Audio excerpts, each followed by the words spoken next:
Hello, it's Amy Rofale with the Jerusalem Connection Friday Red Alert Report for October 28. BDS measures gone global. UNESCO, part of the UN, has voted in the last week or so to support or pass a resolution that basically erases the Jewish identity in Jerusalem, including the Temple Mount and other area holy sites. This, by extension, also removes the Christian connection or identity with the area. This is an agency that is noted or created to preserve the educational, scientific, and cultural relics of the world and fundamental rights to access and study them. So this resolution, some say, didn't blatantly exclude a Jewish or Christian connection to the area because it includes the line that the Jerusalem sites are, quote, important to all monotheistic religions. That is their version of inclusion. However, it did name all the sites, including the Temple Mount, by their Muslim names, Al-Haram al-Sharif, for example. And it also renamed, which is the Temple Mount, and it also left out the Mount of Olives, which is in proximity. By addressing only Palestinian concerns and using the Muslim frame of reference to note these areas and relics, it is ignoring Israel's identity and connection to the land. Irina Bokova, the executive director of UNESCO, has publicly stated her dissatisfaction for the resolution and did not support it. She was not a voting member. The board members actually voted on it. Benjamin Netanyahu also declared the resolution anti-Semitic and a travesty, as well as a proof that the UN has lost all credibility. It is a matter of spin if you think that this resolution did not blatantly exclude the Jewish connection or identity to the Temple Mount, or Christians for that matter. But the evidence is clear if you read it on your own. The best way to delegitimize any people and disconnect them from their heritage is to ignore them and use terms that delete or exclude their identity from the topic of conversation. This is extremely baffling why the UN would be in the tank for any one side of a debate or disputed area when there is plenty of evidence to adjudicate in a court, for example, that the Jewish presence as well as the Christian connection to these sites is documented. In other issues, the minimization of Jewish identity is going on across college campuses in the United States. I can list a name of universities, including University of California, San Francisco, Cal State Irvine, Cal State University at Davis, University of New Mexico, University of Southern Florida, UCLA, Santa Cruz, Berkeley, Northwestern, Boston College. There's more.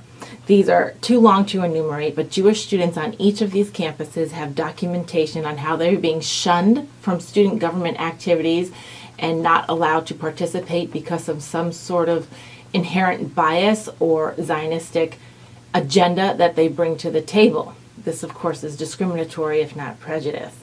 They're also shunned from other social organizations, including issues that rally about pro-choice issues, Black Lives Matter, opposing a rape culture, and others. The mayor of Jerusalem, for example, was met with shouts of "Welcome the infidel" by the Students for Justice of Palestine.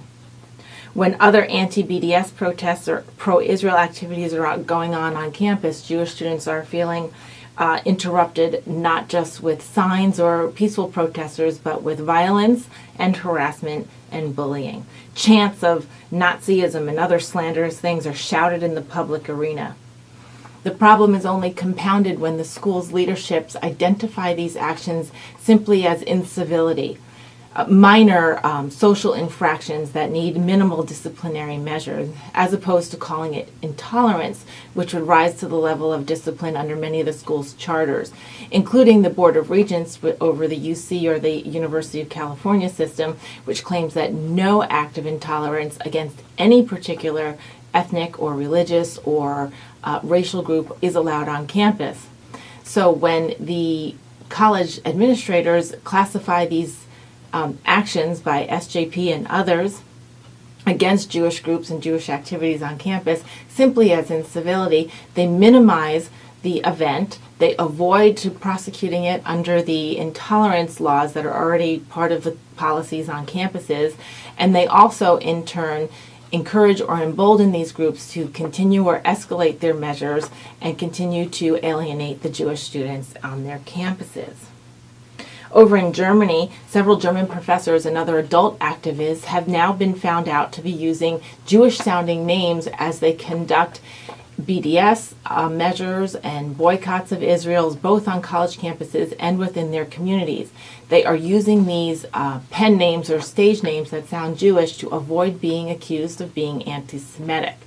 To take on these measures is just another way to prove that clearly they know what they're doing can be construed as anti-Semitic and they're trying to avoid it.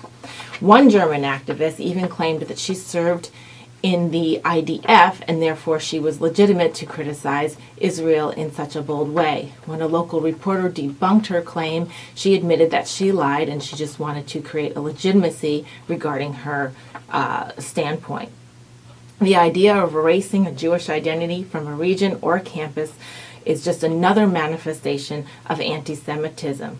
Using Jewish identity, a false Jewish identity or pretense to veil anti-Semitism is evil incarnate.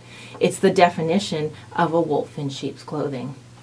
Please be vigilant and aware when you see or read about anti-Semitism or unfair BDS measures on social media sites. Please share them and repost them and let others know what's going on, because the mainstream media refuses to report on these things. Let your personal network know what's going on. Also, when you see good news and progress regarding a pushback against BDS measures and other anti-Semitic actions anywhere in the world, repost those so that your friends and family can also read about them and know what's going on. Shavua Tov, have a great week. Shabbat Shalom.